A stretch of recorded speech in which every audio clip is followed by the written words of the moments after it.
과일에 금가루라도 쳐발랐어? 2만 원짜리 체리를 아무 생각 없이 집냐? 생각이란 걸 좀 하고 살라고 제발. 마트 계산대줄에서 남편은 제 손에 들린 체리팩을 낚아채며 소리를 질렀습니다. 줄을 서 있던 사람들이 일제히 고개를 돌렸지만 저는 고개를 숙인 채 체리를 매대에 올려놓으러 돌아갔죠.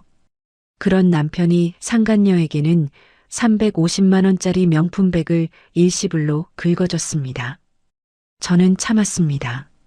이를 악물고 손톱이 손바닥을 파고들도록 꽉 쥐며 참았습니다. 그리고 이혼 도장을 찍은 바로 다음 날 남편은 그 여자와 5성급 호텔에서 결혼식을 올렸습니다. 저는 그날 다짐했습니다. 2년놈들에게 살아있음을 후회할 복수를 하겠다는 걸요. 이틀 뒤 제 휴대폰에 남편의 부재중 전화 40통이 찍혀 있었습니다. 과연 그들에게 어떤 후회할 만한 복수를 했을까요? 오늘의 사연 시작합니다. 사연 시작 전 구독과 좋아요를 눌러주시면 오늘 하루 행운이 가득할 겁니다. 가정법원 정문 앞 벤치에 앉아 있었습니다. 4월의 햇살이 따스하게 내리쬐는 오후였지만 제 손끝은 얼음장처럼 차가웠죠. 이민우가 서류 봉투에서 종이 한 장을 꺼내 제 무릎 위에 툭 올려놓았습니다. 자, 여기 위자료 포기 각서. 딴소리 말고 여기 서명만 딱 해. 지긋지긋한데 우리 서로 깔끔하게 끝내자고. 이민우가 볼펜 뚜껑을 딸깍 열며 제 앞에 내밀었습니다. 저는 고개를 숙인 채 각서의 글씨를 천천히 훑었습니다. 위자료 일체를 청구하지 않겠다는 문구 아래 제가 서명할 빈칸이 덩그러니 놓여 있었죠. 뭘 그렇게 뚫어지게 봐? 내가 나한테 받아낼 돈이 어디 있다고 그래. 빈 껍데기 주제에 너 설마 나중에 딴 마음 먹는 거 아니지? 이민우가 팔짱을 끼며 코웃음을 쳤습니다. 저는 아무 말 없이 볼펜을 받아들고 또박또박 이름을 적었습니다. 조정실 안에서의 절차는 짧았습니다. 판사가 양측의 의사를 확인하고 저는 재산 분할도 위자료도 필요 없다고 대답했죠. 이민우의 입꼬리가 귀까지 올라갔습니다. 마치 큰 시합에서 이긴 선수처럼 어깨를 펴고 턱을 치켜든 얼굴이었습니다. 도장을 찍는 순간 제 손가락에는 힘이 단단하게 들어가 있었습니다. 이민우는 그걸 떨림이라고 착각했는지 입술 한쪽을 비틀어 올리며 중얼거렸습니다. 이거 도장 찍는 순간 끝이야. 나중에 땅을 치고 울며불며 매달려봤자 소용없다. 알지? 너 후회해도 이미 늦어. 저는 대답하지 않았습니다. 조정 이혼이 성립되었다는 안내를 듣고 조정실 문을 나서자 이민우가 제 옆에 나란히 서서 걸었습니다. 야, 이제부터 분수 좀 알고 살아. 원룸이나 전전하면서 찌그러져 있는 게 딱 내 수준이니까. 나 같은 사람 만난 걸 평생 영광으로 알고 살아라. 응?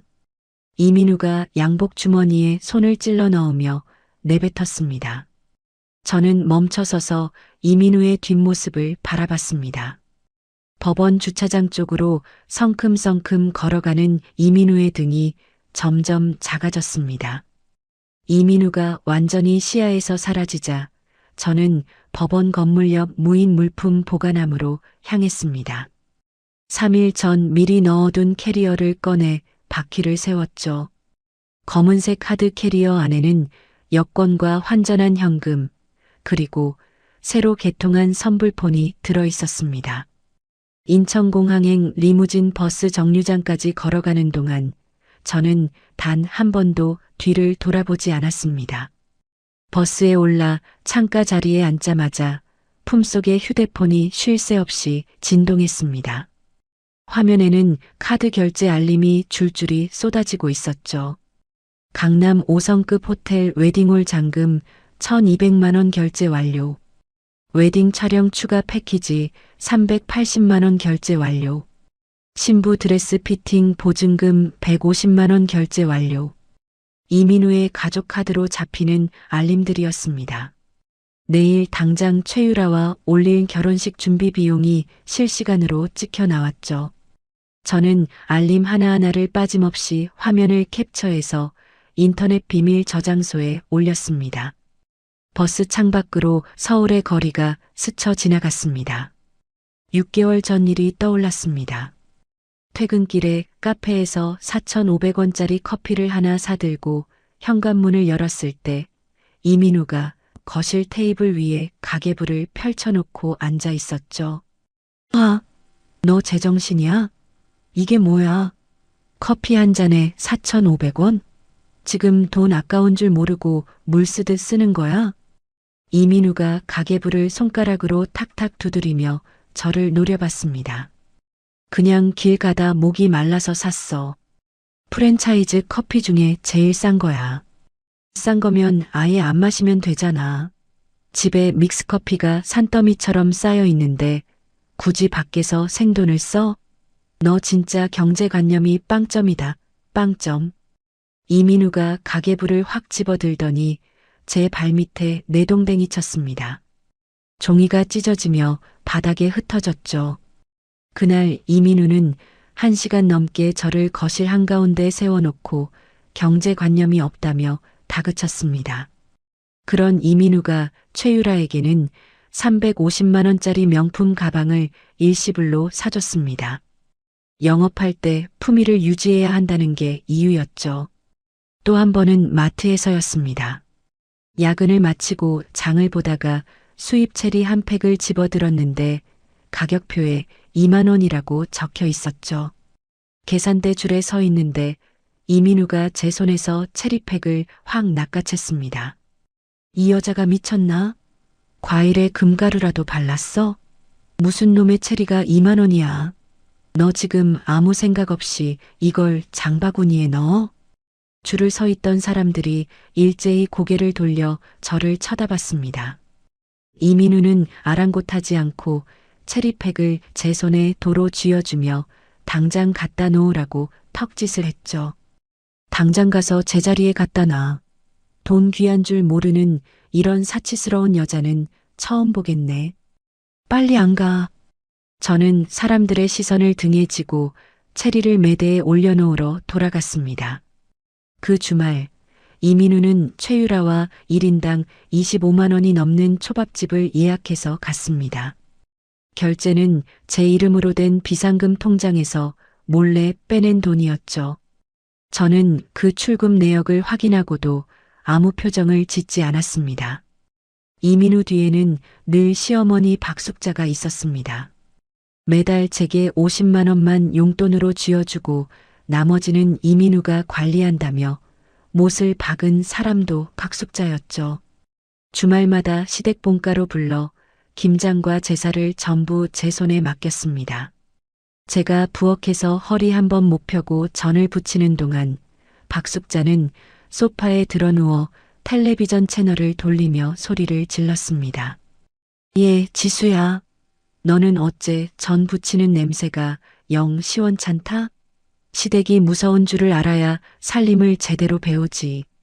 내가 시집왔을 때는 시어머니 숟가락 놓는 소리만 들려도 자다가 벌떡 일어나고 벌벌 떨었어. 너는 아주 세상 편하게 사는 줄 알아라. 이민우는 거실에서 과일을 깎아 먹으며 박숙자의 잔소리에 맞장구를 쳤습니다. 엄마 말이 100번 맞아. 지수가 요즘 너무 기고만장해졌어.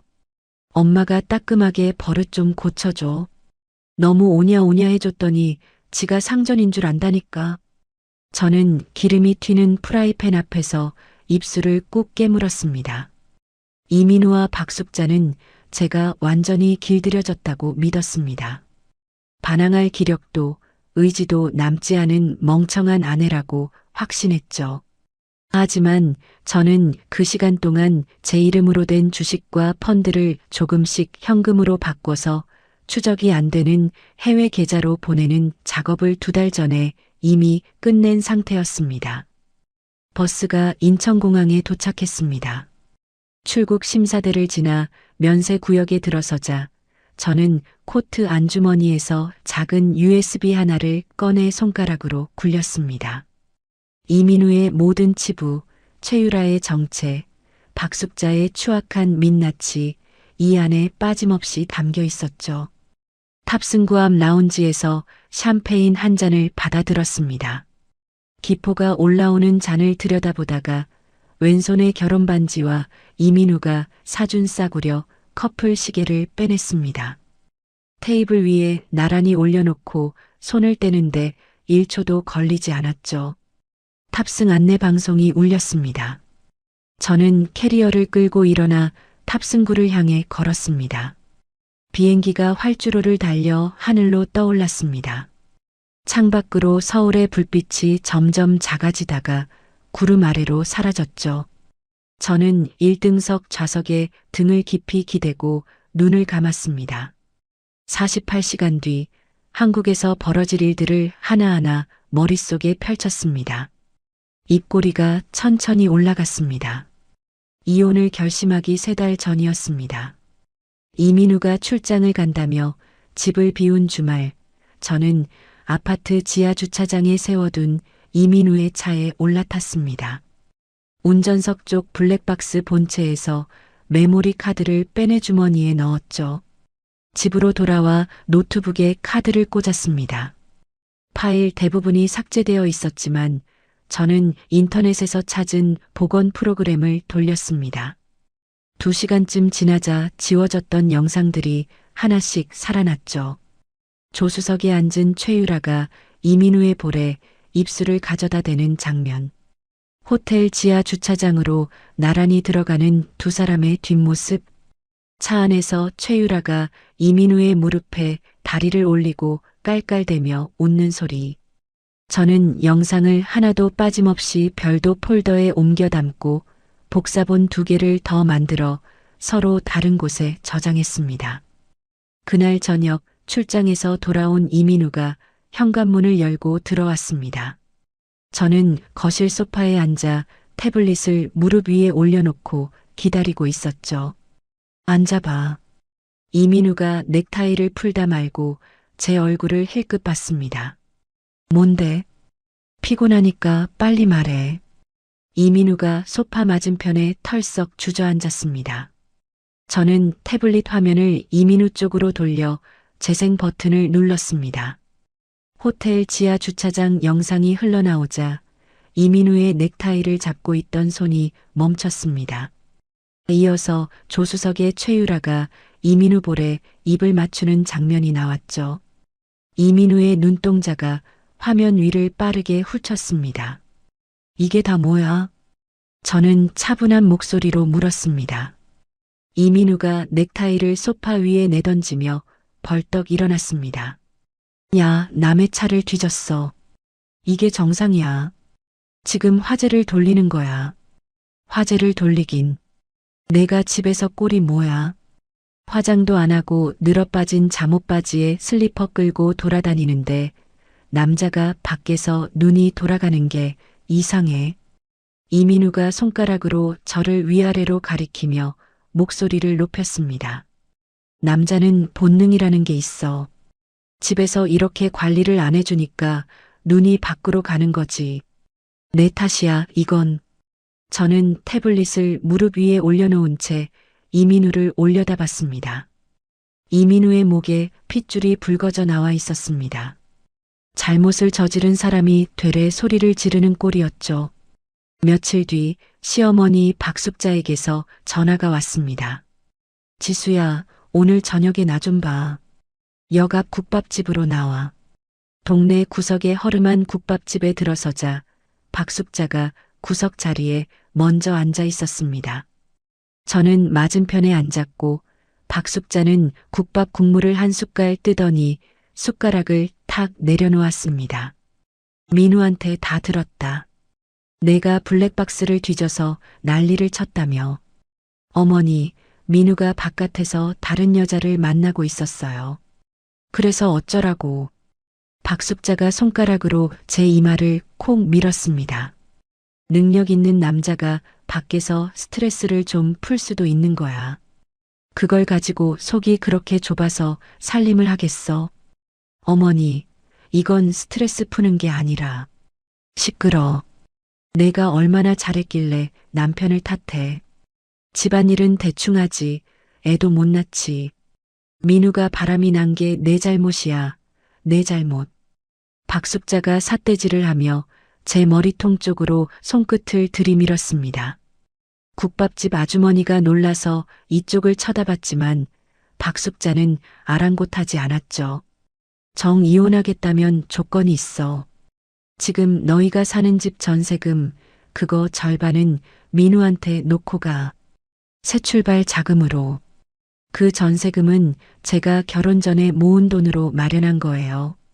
내 돈이면 어떻고 민우 돈이면 어떠. 부부가 같이 산 집인데 맨몸으로 나가면 되잖아. 몸 하나 건사하면 되지. 뭐가 더 필요해. 박숙자가 국밥 그릇을 제 쪽으로 밀어내며 말했습니다. 저는 숟가락도 들지 못한 채 고개를 숙이고 있었죠. 그 뒤로 이민우와 박숙자는 합을 맞춘 듯 저를 몰아세웠습니다. 이민우는 매일 밤 거실에서 이혼 합의서 초안을 흔들며 말했죠. 요즘 세상에 이혼이 무슨 흠이야. 유행이라고. 서로 각자 행복 찾으면 되는 거지. 여기다 도장만 찍어. 최유라도 가만히 있지 않았습니다. 최유라는 자기 SNS에 이민우가 사준 명품 가방 사진을 올리면서 글 끝에 이렇게 적었죠. 진짜 사랑을 방해하는 늙고 질투 많은 기생충은 좀 비켜줬으면. 제 이름을 직접 적지는 않았지만 누가 봐도 저를 겨냥한 글이었습니다. 어느 날 점심시간이었습니다. 제가 프리랜서로 일하는 강남의 디자인 회사 건물 1층 카페 앞을 지나는데 유리문 너머로 최유라가 이민우 팔에 매달려 걸어오고 있었습니다. 최유라가 일부러 이쪽을 보며 이민우의 팔을 더 꽉 끌어안았죠. 제 동료 2명이 바로 옆에서 커피를 들고 서 있었습니다. 지수 씨, 저 사람들 누구야? 동료가 소곤거렸습니다. 저는 대답하지 못하고 커피잔을 잡은 손에 힘을 줬습니다. 손톱이 손바닥을 파고들었지만 저는 그 자리에서 한 발짝도 움직이지 않았죠. 이민우는 밤마다 저를 침대 모서리에 앉혀놓고 같은 말을 반복했습니다. 소송을 걸어봤자 뭘 어쩔 건데. 프리랜서 벌이로 변호사비를 감당이나 할 수 있어. 조용히 사인하고 나가는 게 내 자존심이라도 지키는 거야. 박숙자는 자정이 넘은 시각에도 전화를 걸어왔습니다. 너희 친정 엄마가 딸 교육을 어떻게 시킨 거야? 남편 뒷바라지는 못할 망정 집안을 엎으려 들어. 저는 전화를 받으며 화면 구석에 녹음 버튼이 켜져 있는지 확인했습니다. 날짜별로 폴더를 만들어 박숙자의 통화 내용을 하나도 빠짐없이 저장했죠. 최유라는 제 개인 번호까지 알아내서 매일 아침 문자를 보냈습니다. 하와이 신혼여행 패키지 예약했어. 언니가 돈 없어서 못 가본 데를 민우 오빠가 나랑 가주신대. 부럽지. 저는 그 문자들을 삭제하지 않고 전부 캡처해서 보관했습니다. 매일 밤 화장실 문을 잠그고 바닥에 주저앉아 수건으로 얼굴을 눌렀습니다. 어깨가 들썩였지만 소리는 내지 않았죠. 이민우가 들으면 또 한심하다고 할 테니까요. 하지만 그 눈물을 닦아내고 거울을 볼 때마다 제 눈 속에는 슬픔 대신 다른 것이 차올랐습니다.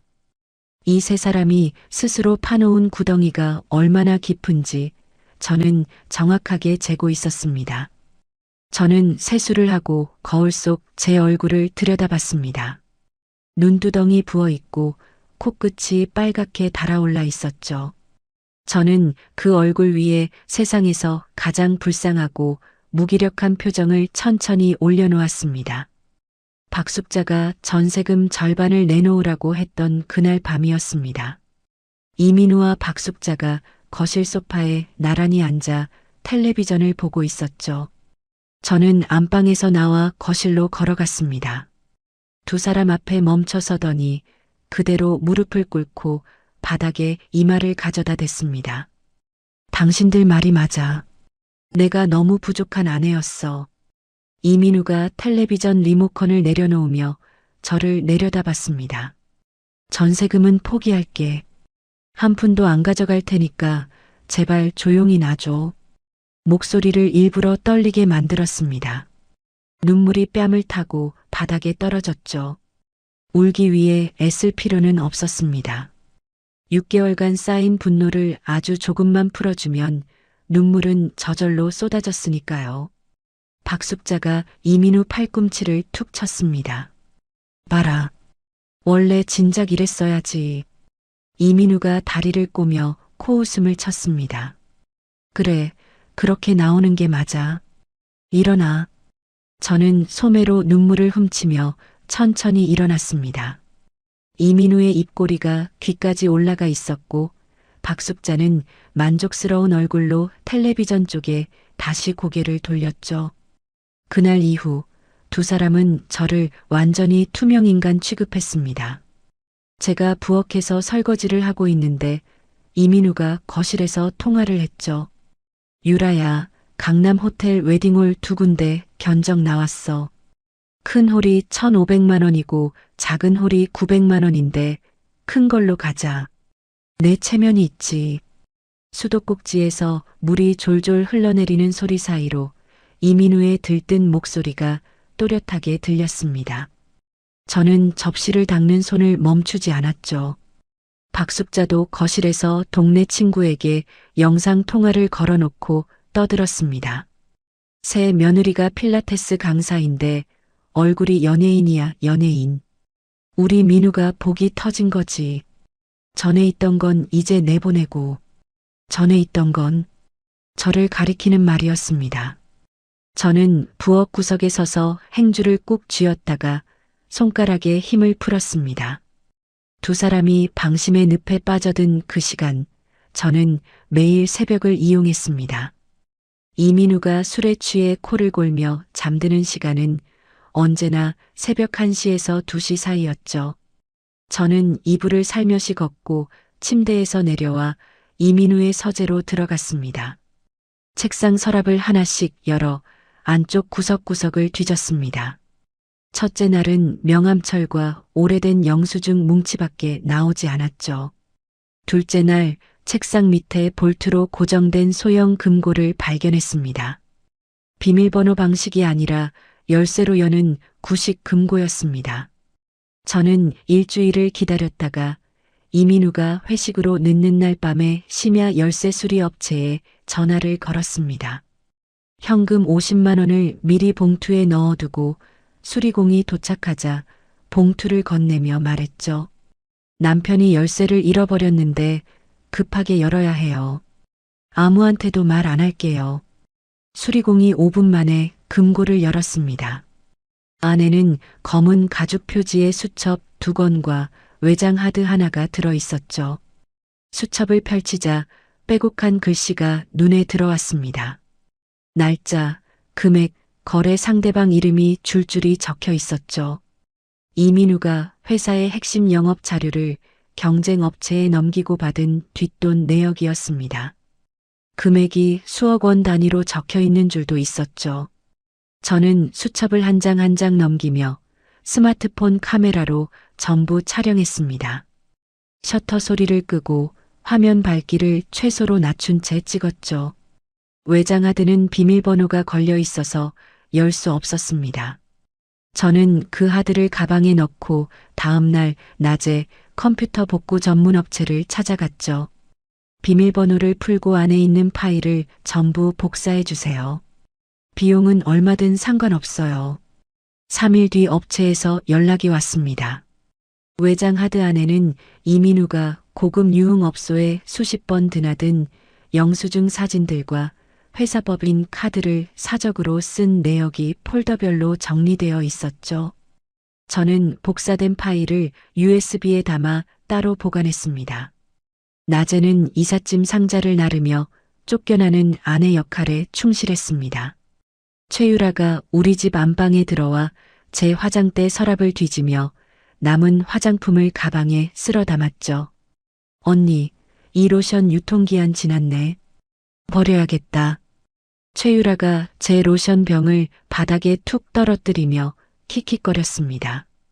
저는 바닥에 구른 로션 병을 주워 쓰레기 봉투에 넣으며 고개를 끄덕였죠. 최유라가 제 겨울 코트 3벌을 검은 쓰레기 봉투에 쳐넣으며 말했습니다. 이런 건 기부함에나 넣어. 아, 기부함에서도 안 받으려나. 저는 봉투 입구를 잡아주며 아무 말도 하지 않았습니다. 최유라의 손톱이 분홍색 매니큐어로 반짝거렸고 그 손가락이 머지않아 수갑에 걸릴 모습을 상상하니 입안에서 웃음이 차올랐죠. 저는 그 웃음을 삼키고 고개를 더 깊이 숙였습니다. 이혼 서류 접수를 일주일 앞둔 날이었습니다. 저는 이민우의 지갑에서 보안 카드를 꺼냈습니다. 이민우가 제 이름을 도용해서 몰래 만들어둔 5천만 원 한도의 마이너스 통장이 있었죠. 저는 그 통장에서 한도 전액을 실행시켜 이민우가 숨겨둔 다른 계좌로 보냈습니다. 다음 날 은행에 직접 가서 그 통장의 비밀번호를 일부러 여러 번 틀려 잠기게 만들고 보안 카드 분실 신고를 넣어 폐기 처리했습니다. 이민우가 당장은 돈이 어디로 갔는지 추적할 수 없게 길을 끊어놓은 거죠. 한편 박숙자가 동네 미용실에서 입을 놀리고 다닌다는 걸 파악한 저는 심부름센터에 연락했습니다. 미용실에 손님으로 들어가서 이 여자가 하는 말을 전부 영상으로 찍어주세요. 심부름센터 직원이 파마 손님으로 위장해 박숙자 옆자리에 앉았습니다.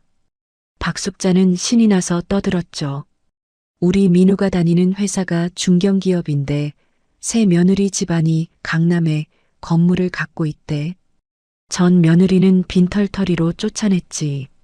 그 영상은 고화질로 제 손에 들어왔습니다. 모든 증거를 확보하고 자금 정리를 마친 뒤에도 저는 끝까지 순종적인 얼굴을 유지했습니다. 이민우가 거실 바닥에 100만 원짜리 수표 한 장을 툭 던졌죠. 이사 비용이야. 이걸로 고시원이라도 잡아. 저는 허리를 굽혀 수표를 집어들며 고맙다는 말을 꾸역꾸역 내뱉었습니다. 고시원으로 간다고 말한 저는 실제로는 보안이 철저한 강남의 단기 임대 사무실을 계약했습니다.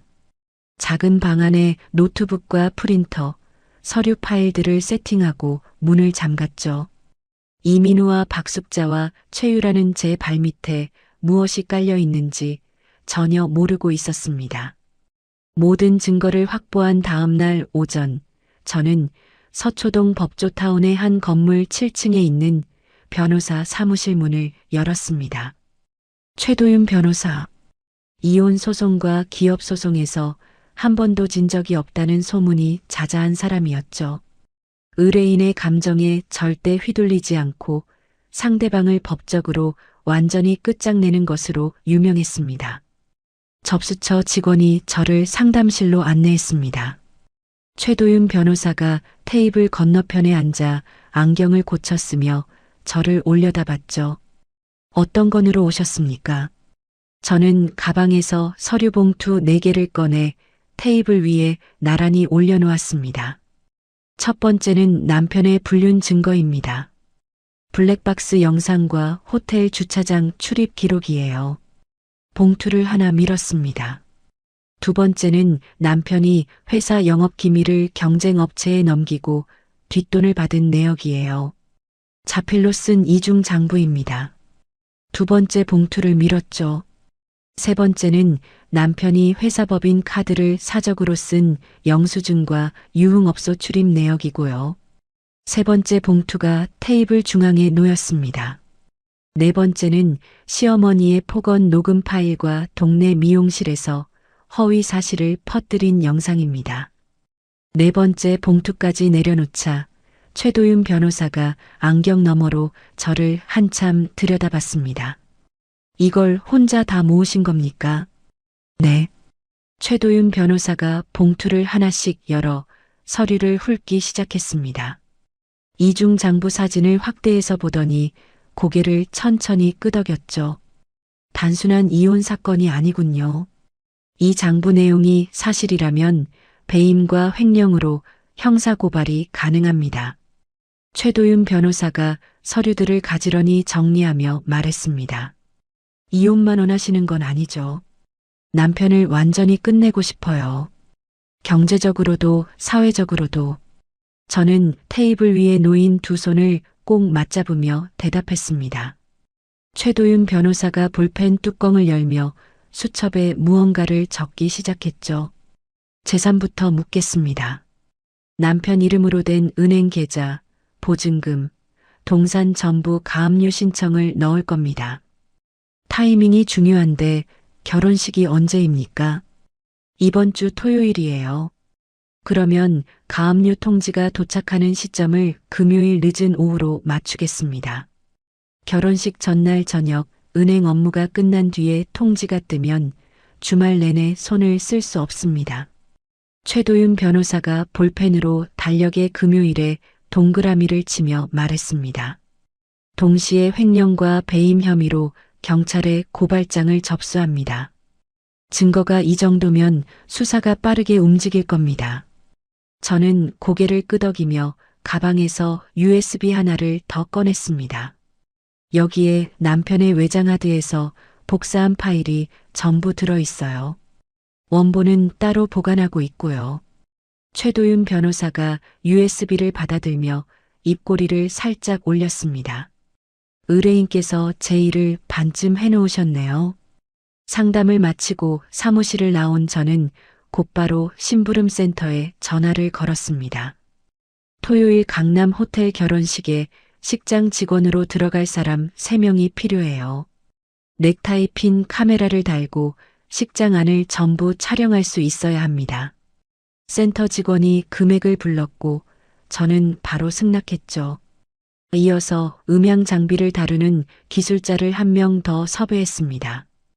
호텔 웨딩홀의 대형 화면과 스피커 시스템을 외부에서 조작할 수 있는 사람이었죠. 저는 웨딩홀 업체 홈페이지에서 내려받은 시설 배치도를 기술자에게 보내며 설명했습니다. 결혼식 중간에 화면과 스피커를 제가 준비한 영상과 음성 파일로 바꿔야 해요. 조명도 동시에 꺼주세요. 기술자가 배치도를 살피더니 고개를 끄덕였습니다. 가능합니다. 홀 뒤쪽 장비실에 접근만 할 수 있으면 됩니다. 저는 심부름센터 직원 중 1명에게 장비실 출입 역할을 맡겼죠. 그 다음 저는 이민우가 사채업자에게 빌린 돈의 서류 사본을 꺼냈습니다. 이자 납입 기한이 지난 건이 2개 있었죠. 저는 사채업자 사무실 주소를 확인하고 퀵서비스를 불렀습니다. 이 봉투를 이 주소로 배달해 주세요. 봉투 안에는 5성급 호텔 결혼식 청첩장과 VIP 하객용 무료 식권을 넣어두었습니다. 사채업자들이 식장에 점잖은 하객 차림으로 들어올 수 있도록 길을 깔아준 거죠. 금요일이 되었습니다. 이민우는 내일 결혼식 최종 점검으로 정신이 없었습니다. 오후 늦게 이민우의 휴대폰에 은행에서 보낸 계좌 동결 안내 문자가 도착했죠. 하지만 이민우는 화면을 힐끗 보더니 대출 광고 문자라고 생각했는지 그대로 밀어서 지워버렸습니다. 같은 시각 저는 단기 임대 사무실에서 선불폰을 꺼내 들었습니다. 추적이 안 되는 가짜 해외 인터넷 주소를 이용해 이민우 회사의 감사실 직통 이메일에 접속했죠. 제목 없이 이민우가 자필로 쓴 이중 장부 사진 3장과 경쟁업체에 기밀을 넘긴 정황이 담긴 문서 한 것만 첨부해서 보냈습니다. 맛보기였죠. 그날 저녁 이민우의 회사에서는 조용히 내부 조사가 시작되었습니다. 임원들이 이민우가 올린 결제 서류를 보류하고 이민우의 업무용 컴퓨터 접속 기록을 뒤지기 시작했죠. 하지만 이민우는 아무것도 몰랐습니다. 내일 결혼식에서 멋진 신랑으로 서는 것밖에 머릿속에 없었으니까요. 토요일 오전 법원에서 이혼 절차를 마친 저는 인천공항으로 향했습니다. 출국장을 지나기 전 저는 선불폰으로 최도윤 변호사에게 문자 한 통을 보냈습니다. 예정대로 진행해 주세요. 최도윤 변호사에게서 1분 뒤 답장이 왔죠. 모든 준비 완료되었습니다. 정각에 시작합니다. 저는 선불폰을 주머니에 넣고 출국 심사대를 향해 걸었습니다. 이민우는 지금쯤 호텔 대기실에서 양복 매무새를 고치고 있겠죠. 최유라는 드레스룸에서 웨딩드레스 자락을 만지며 거울 앞에 서 있을 거고요. 박숙자는 앞줄 자리에 앉아 금가락지를 만지작거리며 하객들에게 인사를 하고 있을 겁니다. 저는 탑승구 앞 의자에 앉아 하와이행 탑승권을 손가락으로 톡톡 두드렸습니다. 하와이 호텔에 도착한 건 한국 시간으로 토요일 새벽이었습니다. 짐을 풀고 샤워를 한 뒤 수영장 옆 선베드에 자리를 잡았죠. 하와이는 금요일 오후였고 하늘이 붉은 빛으로 물들기 시작했습니다. 한국 시간 낮 12시, 이민우와 최유라의 결혼식이 시작되는 시각이었죠. 저는 태블릿을 꺼내 화면을 켰습니다. 심부름 센터 직원이 넥타이 핀에 숨긴 카메라로 보내주는 실시간 영상이 떠올랐죠. 강남 5성급 호텔 웨딩홀은 하객들로 가득 차 있었습니다. 이민우의 회사 임원들이 앞줄에 앉아 있었고 박숙자가 한복을 차려입고 입구에서 하객들과 악수를 하고 있었죠. 금가락지 낀 손을 번쩍 들어 올리며 연신 고개를 숙이는 박숙자의 얼굴이 화면에 잡혔습니다. 어서 오세요. 우리 민우가 드디어 좋은 사람 만났어요. 박숙자가 동네 지인의 손을 잡으며 목소리를 높였습니다. 주례가 단상에 올라 긴 덕담을 늘어놓았습니다. 이민우가 양복 단추를 매만지며 최유라를 바라봤고 최유라는 긴 면사포 아래로 입술을 붉게 칠한 채 웃고 있었죠. 저는 열대 과일 주스를 한 모금 빨며 화면을 들여다봤습니다. 주례의 마지막 말이 끝났습니다. 이민우와 최유라가 하객들을 향해 몸을 돌리며 행진을 시작하려는 순간이었죠. 웨딩홀 안의 조명이 전부 꺼졌습니다. 화면 속 식장이 한순간에 어둠에 잠겼고 하객들 사이에서 웅성거리는 소리가 터져나왔죠. 뭐야, 정전이야. 조명이 왜 이래? 어둠 속에서 하객들이 두리번거렸습니다. 그때 단상 뒤 대형 화면이 갑자기 환하게 켜졌습니다. 축하 영상이 나와야 할 그 화면에 전혀 다른 영상이 재생되기 시작했죠. 호텔 지하 주차장에서 이민우와 최유라가 나란히 차에서 내리는 장면. 이어서 차 안에서 최유라가 이민우에게 매달리며 깔깔대는 소리가 대형 스피커를 타고 웨딩홀 구석구석까지 울려 퍼졌습니다. 화면이 바뀌었습니다. 이번에는 박숙자의 목소리였죠. 동네 미용실에서 찍은 영상이 또렷하게 재생되었습니다. 전 며느리는 빈털터리로 쫓아냈지. 돈 한 푼 못 쥐어주고 내보낸 거야. 속이 다 시원해.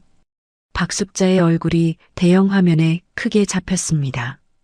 파마를 하면서 신이 나서 떠드는 박숙자의 표정이 수백 명의 하객 앞에 낱낱이 드러났죠. 식장이 찬물을 끼얹은 듯 조용해졌습니다. 하객들이 손으로 입을 틀어막고 서로의 얼굴을 쳐다봤죠. 이민우가 단상 위에서 마이크를 움켜쥐었습니다. 잠깐만요. 이건 기계 오작동입니다. 지금 바로 고치겠습니다. 이민우의 목소리가 떨리고 있었습니다. 양복 등판에 땀이 번져 색이 짙어지는 것까지 카메라에 잡혔죠. 이민우가 마이크를 잡고 버벅거리는 사이 웨딩홀 뒷문이 벌컥 열렸습니다. 양복을 입은 사람 4명이 성큼성큼 걸어 들어왔죠. 그중 2명은 이민우 회사의 감사팀 직원이었고 나머지 2명은 사복 차림의 경찰이었습니다. 감사팀 직원 1명이 이민우 앞에 서서 서류를 들어 올렸습니다. 이 과장님, 수억 원대 배임 및 횡령 혐의로 조사가 필요합니다. 함께 가주셔야 합니다. 이민우의 얼굴에서 핏기가 싹 빠졌습니다. 마이크를 잡은 손이 덜덜 떨리더니 마이크가 바닥에 떨어져 쿵 소리를 냈죠. 바로 그때 비 회장 쪽에 앉아있던 건장한 남자 3명이 의자를 밀치며 벌떡 일어났습니다. 양복을 입고 있었지만 목과 손등에 문신이 삐죽삐죽 올라와 있었죠. VIP 식권을 들고 점잖게 앉아 스테이크를 썰던 사채업자들이었습니다. 이민우, 이 새끼. 사채업자 중 덩치가 가장 큰 남자가 이민우를 향해 손가락질을 했습니다. 돈 갚을 능력도 없으면서 결혼식은 5성급 호텔에서 해. 빌린 돈부터 내놔. 사채업자가 로비에 세워둔 얼음 조각상을 발로 걷어차 바닥에 쓰러뜨렸습니다. 얼음 조각이 대리석 바닥 위에서 산산조각 나며 파편이 사방으로 튀었죠. 다른 사채업자 한 명이 뷔페 테이블 가장자리를 두 손으로 잡고 힘껏 뒤집었습니다. 접시와 음식이 바닥에 쏟아지며 와장창 소리가 식장을 가득 채웠죠. 하객들이 비명을 지르며 출구 쪽으로 우르르 몰렸습니다. 최유라가 웨딩드레스 자락을 두 손으로 움켜쥐더니 치렁치렁한 아랫단을 찢어냈습니다. 맨발에 가까운 차림으로 하객들 틈에 섞여 출구를 향해 뛰었죠. 하지만 입구를 막아선 사채업자의 등짝에 부딪혀 뒤로 밀려났습니다. 대리석 바닥에 엉덩방아를 찧은 최유라의 면사포가 벗겨지며 공들여 올린 머리가 흐트러졌죠. 살려줘요. 나는 아무 상관없어요. 제발. 최유라가 바닥에 주저앉은 채 두 손을 모으며 울었습니다. 화장이 번져 눈 밑으로 검은 줄이 흘러내렸죠. 앞줄에 앉아있던 박숙자가 자리에서 벌떡 일어났습니다. 경찰 2명이 이민우의 양쪽 팔을 잡고 있는 모습이 박숙자의 눈에 들어왔죠. 민우야, 민우야. 박숙자가 아들 쪽으로 달려가다가 뒷목을 움켜잡고 비틀거렸습니다. 금가락지 낀 손이 허공을 휘저었고 그대로 바닥에 쓰러졌죠. 입에서 거품이 일며 눈이 뒤집혔습니다. 구급차 불러요, 빨리. 하객 하나가 소리를 질렀습니다. 회사 임원들이 자리에서 일어나 이민우를 노려봤습니다.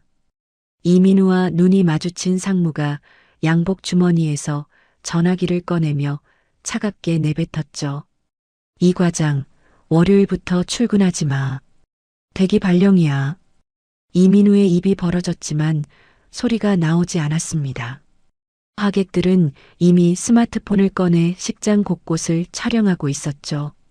뒤집힌 뷔페 테이블, 바닥에 쓰러진 박숙자, 경찰에게 팔을 잡힌 이민우, 대리석 바닥에 주저앉아 우는 최유라.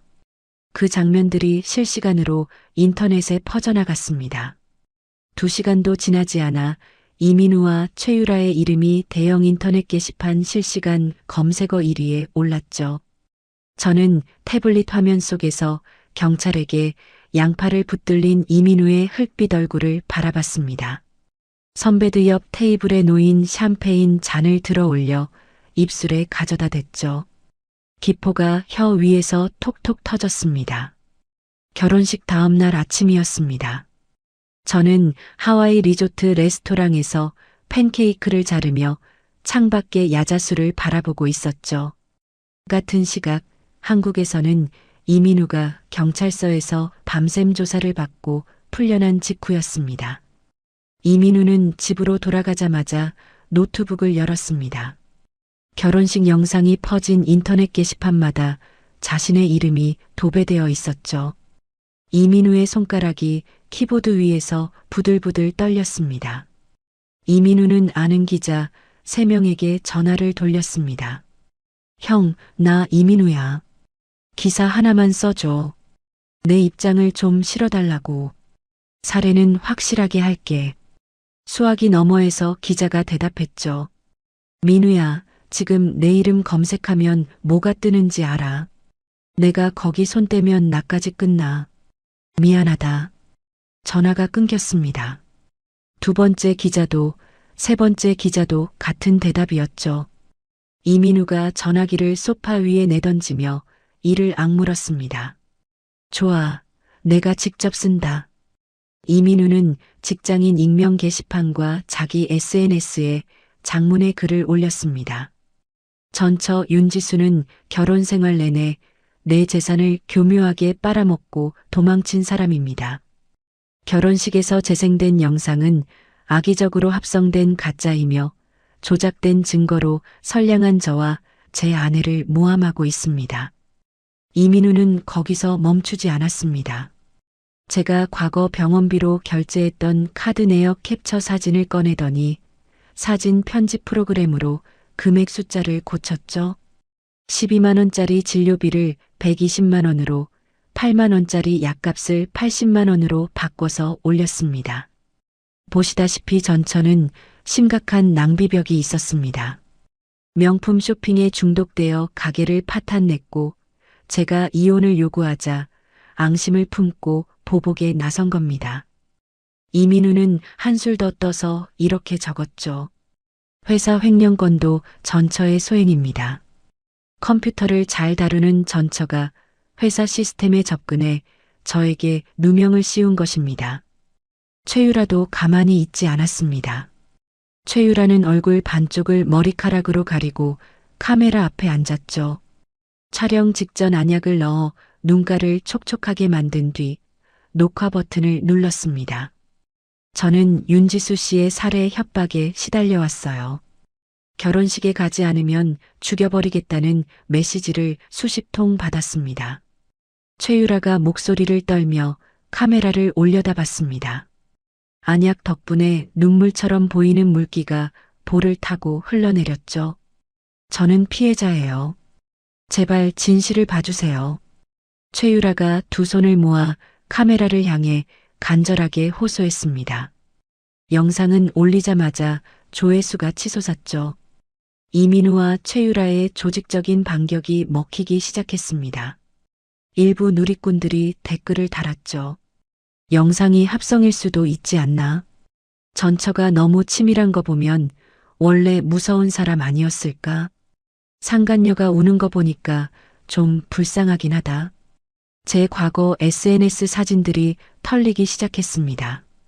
어디서 구했는지 제 졸업사진과 회사 워크숍 단체 사진까지 게시판에 올라왔죠. 이 여자가 윤지수래. 얼굴 좀 봐. 남편 재산 빼돌리고 하와이로 도망간 거 실화냐. 한국에 있는 옛 직장 동료 민정이가 제 하와이 번호로 전화를 걸어왔습니다. 지수야, 인터넷에 내 이야기가 난리도 아니야. 내 사진도 다 퍼졌어. 이게 진짜야. 민정아, 나중에 연락할게. 저는 전화를 짧게 끊었습니다. 다른 동료들에게서도 비슷한 메시지가 수십 통씩 쌓이고 있었죠. 병원에서 퇴원한 박숙자도 가세했습니다. 박숙자는 휠체어를 타고 자극적인 폭로 전문 유튜버의 방송에 직접 출연했죠.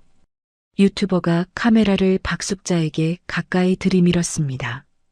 어머니, 결혼식에서 쓰러지신 거 맞죠? 지금 상태가 어떠세요? 박숙자가 눈을 질끈 감으며 휠체어 팔걸이를 꽉 움켜쥐었습니다. 독하고 미친 며느리가 내 아들 인생을 망쳤어요. 제사도 안 지내고 김장도 대충 하고 시어미를 충격으로 죽이려고 한 거예요. 박숙자가 손등으로 눈물을 훔치며 목소리를 높였습니다. 우리 민우가 무슨 잘못을 했다고. 착하디 착한 아들인데. 그년이 그 며느리가 전부 꾸민 거예요. 유튜버의 실시간 채팅창에 댓글이 빠르게 올라왔죠. 시어머니 진짜 불쌍하다. 전처가 너무한 거 아니냐. 며느리가 시어미를 병원에 보내놓고 해외로 도망가. 여론이 흔들리고 있었습니다. 이민우와 최유라와 박숙자가 번갈아 가며 쏟아내는 거짓 눈물이 사람들의 동정심을 건드리고 있었죠. 최도윤 변호사에게서 전화가 왔습니다. 윤지수 씨, 여론이 심상치 않습니다. 당장 한국으로 돌아와서 기자회견을 여는 게 좋겠습니다.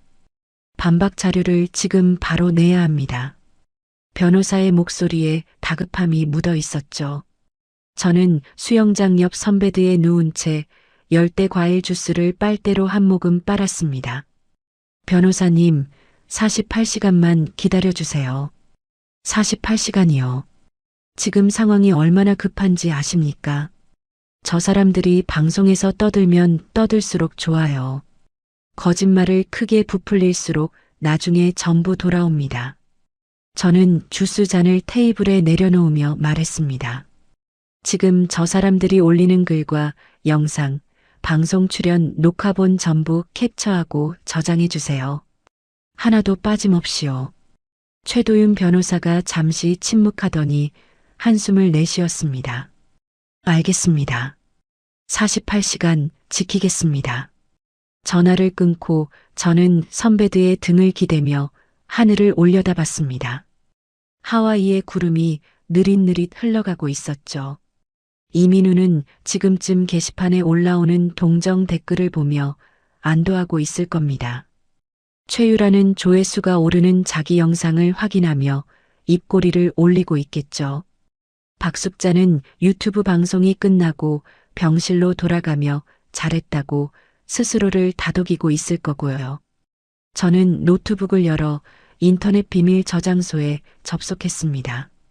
이민우의 자필 이중 장부 원본 사진, 최유라의 과거 전력이 담긴 법원 판결문, 박숙자의 미용실 영상 무수정본, 유흥업소 영수증 스캔본, 파일 목록을 하나하나 확인하며 전체 선택 버튼 위에 손가락을 올렸습니다. 저 사람들이 자기 무덤을 충분히 깊게 팠을 때, 그때가 제가 삽을 던져줄 시간이죠. 저는 화면 속 공개 버튼을 눌렀습니다. 한국 시간으로 아침 8시였습니다. 저는 최도윤 변호사에게 전화를 걸었습니다. 변호사님, 지금 바로 시작해 주세요. 파일은 제가 비밀 저장소에서 전부 공유 설정으로 바꿔놨습니다. 확인했습니다. 언론사 5곳과 경찰청 수사과에 동시에 보내겠습니다. 최도윤 변호사가 전화를 끊었습니다. 30분 뒤 주요 언론사 온라인판에 속보 딱지가 붙은 기사가 동시에 올라왔죠.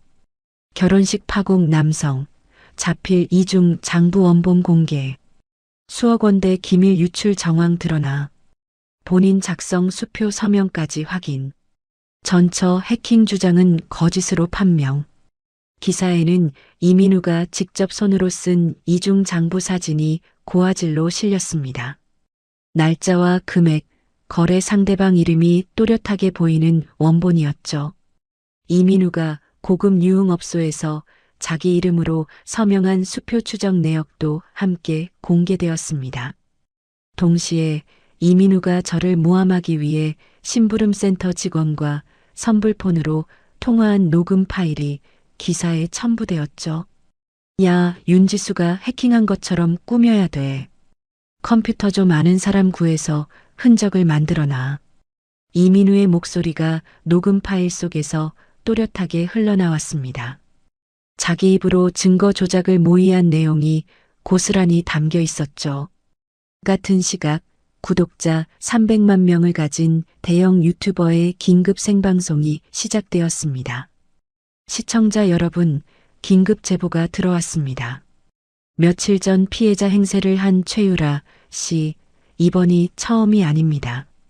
유튜버가 화면에 서류를 하나씩 띄웠죠. 최유라 씨는 과거에 유부남 3명의 가정을 파탄낸 전력이 있습니다. 피해자 3분이 연대 탄원서를 보내왔고 법원 판결문도 함께 공개합니다. 화면에 법원 판결문이 떴습니다. 최유라의 이름과 주민번호 앞자리, 판결 내용이 적혀 있었죠. 첫 번째 피해자의 음성 메시지가 재생되었습니다. 최유라 씨가 우리 남편한테 접근한 게 3년 전이에요. 남편 카드로 명품을 긁고 돈이 떨어지니까 바로 다른 남자한테 갔어요. 저는 이혼하고 아이 둘을 혼자 키우고 있습니다. 두 번째 피해자도 비슷한 증언을 했죠. 저는 최유라 씨 때문에 우울증 치료를 받았어요. 피해자가 한둘이 아닙니다. 실시간 채팅창이 폭발했습니다. 전처가 해킹했다는 거 다 거짓말이었네. 최유라 상습범이잖아. 시어머니 방송 나와서 운 거 연기였어. 이민우 영수증 조작한 거 범죄 아니냐. 여론이 단숨에 뒤집혔습니다. 이민우가 이틀 전 익명 게시판에 올린 해명글의 댓글이 수만 개씩 달리기 시작했죠. 영수증 금액 조작한 거 경찰에 신고한다. 자필 장부가 나왔는데 아직도 전처 탓이냐. 인생 끝났다, 이민우. 사건을 담당한 경찰이 움직였습니다. 이민우가 언론에 거짓 해명을 퍼뜨리며 증거를 조작하려 한 정황을 확인하고 법원에 구속영장을 신청했죠. 이민우 회사의 법무팀에서도 긴급회의가 열렸습니다. 이민우가 경쟁업체에 넘긴 영업기밀로 입은 피해 금액을 산정한 결과 수십억 원에 달했죠. 회사는 이민우를 상대로 30억 원대의 손해배상 청구 소송을 냈습니다. 동시에 이민우 이름으로 남아있던 퇴직금과 다른 이름으로 숨겨둔 보증금까지 전부 묶어버렸죠. 이민우의 숨통이 사방에서 조여들자 최유라가 본색을 드러냈습니다. 최유라는 이민우 이름으로 된 고급 외제차를 밤사이 불법 중고차 업자에게 넘겼습니다. 예물로 받은 시계 2개도 중고 명품 거래상에게 처분했죠. 이민우의 마지막 현금까지 싹싹 긁어모은 최유라는 경찰의 출석 요구 문자를 확인하고 휴대폰 전원을 꺼버렸습니다. 그리고 그날 밤 최유라는 서울에서 흔적도 없이 사라졌죠. 병실에서 후원금을 챙기며 인터뷰를 하던 박숙자에게 소식이 들어왔습니다. 간호사가 병실 텔레비전을 켜주자 화면에 아들의 구속영장 신청 뉴스가 나오고 있었죠. 이민우 씨에 대해 수억 원대 배임 및 횡령 혐의로 구속영장이 신청되었습니다. 소속 회사에서도 이럴 거야 more than I can say but maybe love isn't holding on maybe it's knowing when to walk away we try to hold what we're slipping through like sand running from our hands every promise started losing shape we couldn't be what we once planned your eyes would look right through mine like you were already gone we stayed too long in a fading light trying to prove we still it hurt good more than I can say but maybe love isn't holding on maybe it's knowing when to walk away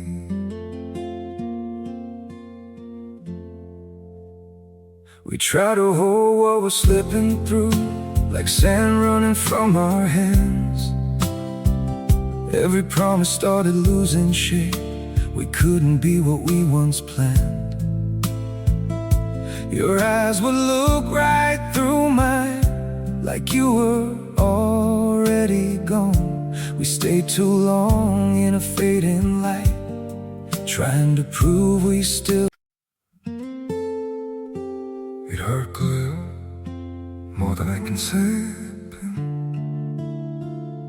but maybe love isn't holding on maybe it's knowing when to walk away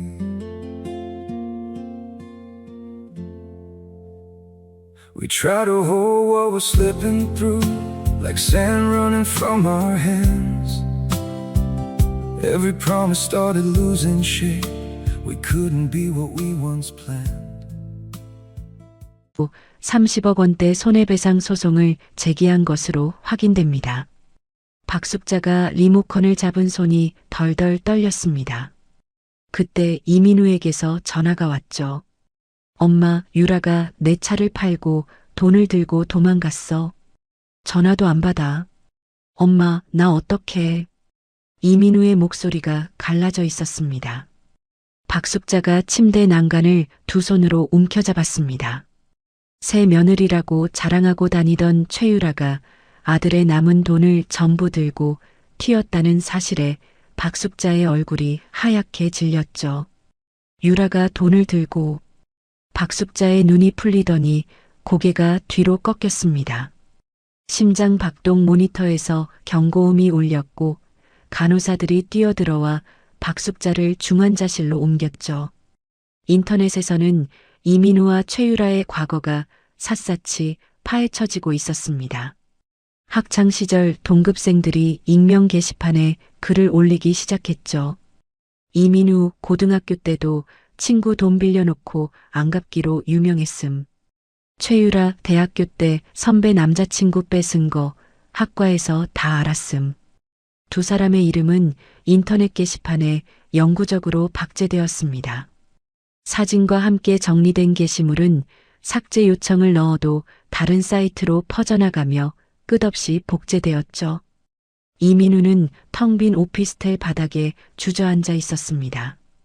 계좌는 전부 묶여 있었고 차도 없었고 최유라의 전화기는 꺼져 있었죠. 이민우가 벽을 향해 리모컨을 집어던졌습니다. 리모컨이 벽에 부딪혀 배터리가 튀어나왔죠. 유라야, 이 나쁜 년아. 이민우의 고함이 텅 빈 오피스텔에 메아리 쳤습니다. 아무도 대답하지 않았죠. 저는 하와이 호텔 방 대형 텔레비전에 한국 뉴스 채널을 틀어놓았습니다. 화면에 이민우의 구속영장 신청 속보가 자막으로 흘러가고 있었죠. 룸서비스로 시킨 최고급 안심 스테이크가 테이블 위에 놓여 있었습니다. 저는 나이프로 스테이크를 천천히 잘라 한 점 입에 넣었죠. 잘 구워진 고기가 입안에서 부드럽게 씹혔습니다. 텔레비전 속 이민우의 오피스텔 앞에 기자들이 몰려 있었습니다. 현관문을 두드리는 기자들의 손이 화면에 잡혔죠. 저는 스테이크를 한 점 더 잘라 먹으며 와인 잔을 들었습니다. 이혼 이틀 뒤 오후였습니다. 이민우는 다음날 아침 법원에서 영장 심사를 받아야 했죠. 30억 원대 손해배상 소송장이 오피스텔 우편함에 꽂혀 있었고 계좌는 전부 묶여 있었고 최유라는 돈을 들고 사라진 뒤였습니다. 이민우가 오피스텔 바닥에 쪼그리고 앉아 휴대폰을 꺼내 들었습니다. 연락처를 뒤적이다가 제 한국 번호를 찾았죠. 전화를 걸었습니다. 신호음만 울리다 끊어졌습니다. 이민우가 다시 걸었습니다. 또 끊어졌죠. 세 번째, 네 번째, 다섯 번째. 이민우의 이마에 땀방울이 맺혔습니다. 전화를 건 횟수가 10번을 넘어가자 이민우가 무릎으로 기어가 벽에 등을 기대며 전화기를 귀에 붙였죠. 20번. 이민우의 입술이 바짝 말라 갈라져 있었습니다. 30번. 이민우가 전화기를 잡은 손이 축축하게 젖었죠. 40번. 이민우는 머리카락을 쥐어뜯으며 바닥에 이마를 박았습니다. 받아. 제발 받아. 이민우의 목소리가 텅 빈 오피스텔 벽에 부딪혀 돌아왔죠. 같은 시각 저는 하와이 해변의 개인 선베드에 누워 있었습니다. 머리 위로 하얀 파라솔이 햇빛을 막아주고 있었고 파도가 모래사장에 부서지는 소리가 귀를 간지렸죠. 선글라스를 쓴 채 눈을 감고 있는데 옆에 놓아둔 휴대폰이 계속 진동했습니다. 윙, 윙, 윙. 끊임없이 울리는 진동에 저는 고개를 돌려 화면을 봤죠. 이민우. 이름 세 글자가 화면에 떠 있었습니다. 부재중 전화 40통이 쌓여 있었죠. 저는 선글라스를 이마 위로 밀어 올리며 천천히 통화 버튼을 눌렀습니다. 수화기 너머로 거친 숨소리가 먼저 들렸습니다. 이어서 이민우의 목소리가 파도 소리를 뚫고 흘러나왔죠. 지수야, 지수야, 나야. 이민우의 코가 막혀 있었습니다. 울다가 전화를 건 목소리였죠. 나 진짜 미쳤었어. 내가 다 잘못했어. 다 내 탓이야. 이민우가 훌쩍이며 말을 이었습니다. 고소 취하해줘. 제발. 그러면 내가 평생 발목 잡고 빚 갚을게. 노예처럼 일할게. 제발 한 번만. 이민우의 울음소리가 점점 커졌습니다. 코를 훌쩍거리는 소리와 숨을 헐떡이는 소리가 뒤섞여 수화기 넘어가 엉망이었죠. 지수야, 나 내일 영장 심사야. 잡혀가면 나 끝이야. 제발, 제발 한마디만 해줘. 저는 파도가 밀려왔다 빠져나가는 소리를 들으며 이민우의 울음을 가만히 들었습니다. 5초, 10초, 15초. 이민우가 수화기 너머에서 바닥을 치며 울었습니다. 지수야, 거기 있지. 듣고 있지. 나 살려줘. 한 번만 살려줘. 저는 선베드에서 일어나 앉았습니다. 모래사장 위로 붉은 노을이 길게 깔려 있었죠. 바닷바람이 제 머리카락을 흔들었습니다. 저는 입을 열었습니다. 아저씨 누구세요? 저 아세요? 수화기 너머가 조용해졌습니다. 파도 소리만 남았죠. 지수야. 저는 이민우의 말이 끝나기 전에 통화를 끊었습니다. 연락처에서 이민우의 번호를 길게 눌러 차단 버튼을 눌렀죠. 화면에 이 번호를 차단했습니다라는 문구가 떴습니다. 저는 휴대폰을 선베드 옆 테이블에 내려놓고 다시 누웠죠. 파라솔 사이로 하와이의 하늘이 보랏빛에서 남색으로 물들어가고 있었습니다. 몇 달이 지났습니다. 이민우는 배임과 횡령 혐의로 징역 7년을 선고받았습니다. 교도소에 수감된 이민우는 매일 노역에 시달렸죠. 회사에서 청구한 30억 원대 손해배상금은 평생을 일해도 갚을 수 없는 액수였습니다. 면회를 오는 사람은 아무도 없었고 이민우의 머리카락이 빠르게 하얗게 새어갔죠. 박숙자는 아들의 합의금과 밀린 빚을 갚느라 평생 살던 낡은 아파트를 경매로 넘겨야 했습니다. 집에서 쫓겨난 박숙자는 보증금 없는 월세 단칸방으로 들어갔죠. 매일 새벽 4시에 일어나 거리를 돌며 폐지를 주워 리어카에 실었습니다. 어느 날 새벽 박숙자가 리어카를 끌고 골목을 지나다가 가게 유리창에 비친 자기 모습을 봤죠. 허리가 굽고 머리가 허옇게 센 노인이 거울 속에 서 있었습니다. 박숙자가 리어카 손잡이를 잡은 채 한참 동안 유리창을 들여다봤습니다. 내가 왜 이렇게 됐을까? 박숙자가 허공에 대고 중얼거렸죠. 부엌에서 허리 한번 못 펴고 일하던 며느리의 뒷모습이 머릿속을 스쳤습니다. 박숙자가 리어카 위에 쌓인 폐지 더미 위에 이마를 대고 어깨를 들썩였죠. 최유라는 서울에서 도망친 뒤 지방의 허름한 여관을 전전했습니다. 이민우 이름으로 된 외제차와 예물을 처분한 돈으로 버티고 있었지만 경찰의 수배망은 점점 좁혀지고 있었죠. 어느 날 밤 최유라가 외진 골목의 PC방 구석 자리에서 모자를 눌러 쓴 채 컴퓨터를 하고 있었습니다. PC방 문이 열리며 형사 2명이 들어왔죠. 최유라 씨 맞죠? 형사가 최유라의 모자를 벗겼습니다. 화장기 없는 얼굴에 다크서클이 턱까지 내려와 있었죠. 최유라가 의자에서 일어나려다 형사의 손에 팔목이 잡혔습니다. 작물 취급 및 사기 혐의로 체포합니다. 최유라의 얼굴 사진이 다음날 뉴스에 나왔습니다. 경찰서에서 찍은 정면 사진이었죠.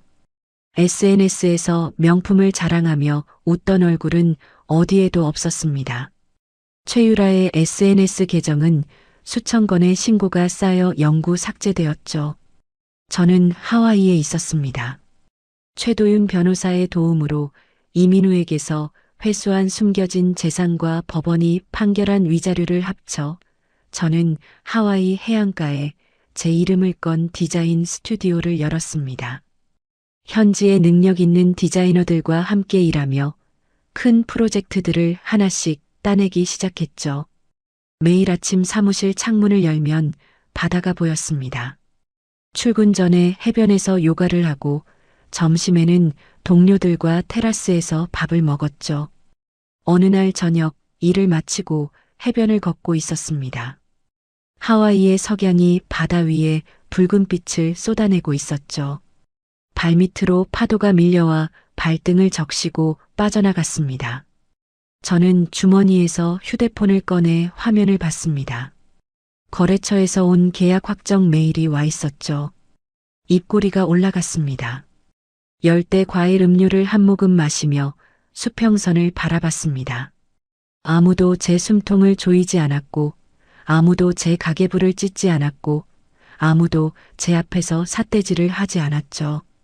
저는 모래사장 위에 서서 깊게 숨을 들이마셨습니다. 짠 바닷바람이 폐 속 깊은 곳까지 들어왔죠. 이게 제 두 번째 인생의 첫 페이지였습니다. 시청자 여러분, 오늘 지수 씨의 이야기는 어떠셨나요? 윤지수는 4,500원짜리 커피 한 잔에도 숨을 죽여야 했던 사람이었습니다. 2만 원짜리 체리를 계산대에서 빼앗기고 사람들 앞에서 고개를 숙여야 했던 사람이었죠. 하지만 윤지수는 무너지지 않았습니다. 무릎을 꿇으면서도 머릿속으로는 복수의 순서를 세고 있었죠. 세상에는 착한 사람의 참을성을 약점이라고 착각하는 사람들이 있습니다. 순종하는 모습을 보고 영원히 짓밟아도 된다고 믿는 사람들이 있죠. 이민우가 그랬고, 박숙자가 그랬고, 최유라가 그랬습니다. 그들은 윤지수가 아무것도 할 수 없는 사람이라고 확신했습니다. 돈도 없고, 백도 없고, 변호사를 쓸 능력도 없는 불쌍한 여자라고 깔봤죠. 그 방심이 그들의 무덤이 되었습니다. 사람을 함부로 대하면 안 됩니다. 특히 조용히 참고 있는 사람을 만만하게 보면 안 되죠. 그 침묵이 체념인지 준비인지는 아무도 모르는 거니까요. 윤지수는 하와이의 바다 앞에서 두 번째 인생을 시작했습니다. 아무도 가계부를 찢지 않는 곳에서, 아무도 삿대질을 하지 않는 곳에서 자기 이름을 건 사업을 일으켰죠. 참는 것과 당하는 것은 다릅니다. 윤지수는 당한 게 아니라 참은 겁니다. 그리고 그 참음의 끝에서 자기 인생을 온전히 되찾았습니다. 이야기를 끝까지 들어주신 분이 계시다면 잘 들었다고 댓글 하나만 남겨주세요. 감사합니다.